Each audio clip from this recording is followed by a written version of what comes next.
Yan mga kamista, oh. Camaro. Tudor Camaro mga kamista. Ganda ng loob niya, no? Yan, oh. Masyaallah. Camaro mga kamista. Camaro. Tudor.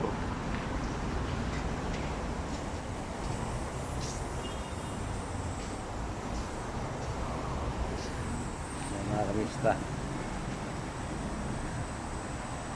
Tudor Camaro. Ganda niya, no?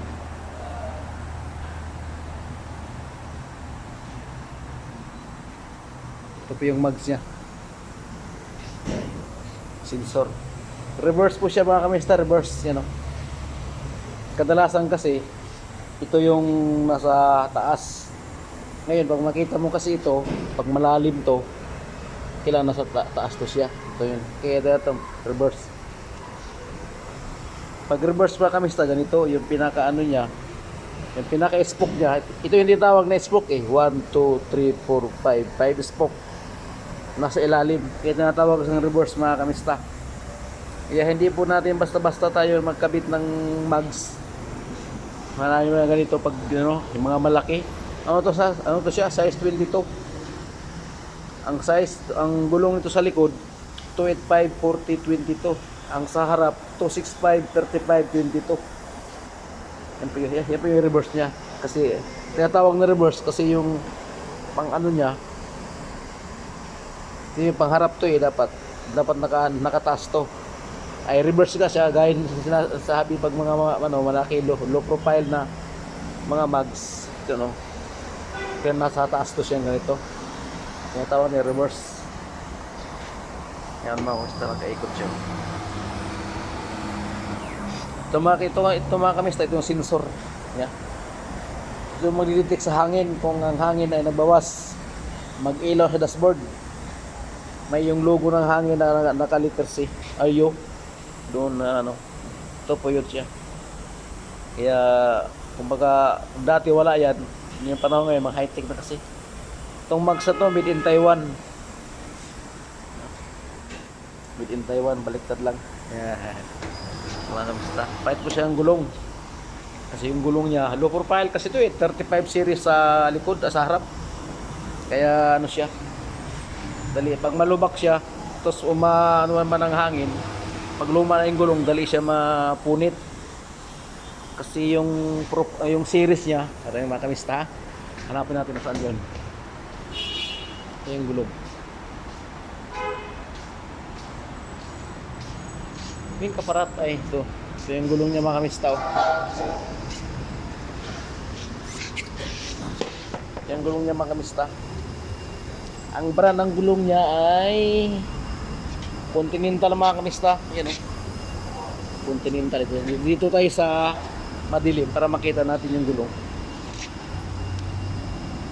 Mahal to mga kamista. Ang isa nito nasa mga 1,800 real. Ang isang gulong nito 22 siya. Yan ang size niya.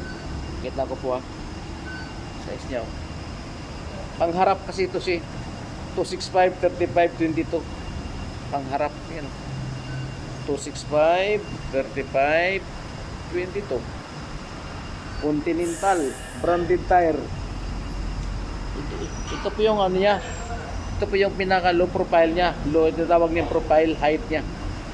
Kaya pag ganito mga sakyan, takaw to sa lubak, ang mags masisira or itong ano niya masisira. Kasi sobrang ang lit ng series niya 35 lang ito yung 35 series niya, ganito. 35 series siya. Ang lapad niya ay 265. Ang series niya 35, ang rim niya 20. Meron siyang inside outside. Pag bumili kayo ng gulong, titingnan niyo yung outside inside. Ibig sabihin nito, loob labas at saka yung yung tread niya. Iba yung design dito sa kaliwa, iba sa kanan. Kaya meron siyang outside inside. Saka pag bumili kayo ng gulong, titingnan niyo yung date. Ang date nito ay 0520. 0520 is sa isang buwan meron tayong 4 weeks. So, February ito siya. First week ng February. 5. Tapos ito 2020. 20. Yan po mga kamista. Ang load index po niya ay 102. 102. So, ang ano niya, Y. Y, ibig sabihin ng Y, open. Kahit tumakbo ka ng hanggang gusto mo, kaya nang sakit tumakbo kasi Y siya eh. Walang problema sa gulong. Kaya ng gulong yun. Sa gulong mo, bago pa. Ayun, outside. Sa kabilang main side siya. Kaya ano siya. Kahit tumakbo ka ng gusto mong takbo, basta kaya ng sasakyan, di pag iba kasi pag tumakbo ka ng mabilis, ang sasakyan kasi parang lumulutang sa hangin kasi sobrang bilis ng takbo. Pero kaya ng gulong, di walang problema sa gulong kasi Y siya eh. Y ibig sabihin open. Kahit anong gamitin mong speed yan, okay yan. O mga kamista, hanggang dito na lang ang ating vlog mga kamista. Paalam muna tayo sa ating sadik. Sadik! Masyaallah. Mga kamista, nagpuro na kumista kasi malamig. Ingat kayo lagi mga kamista, subscribers, silent viewers dyan.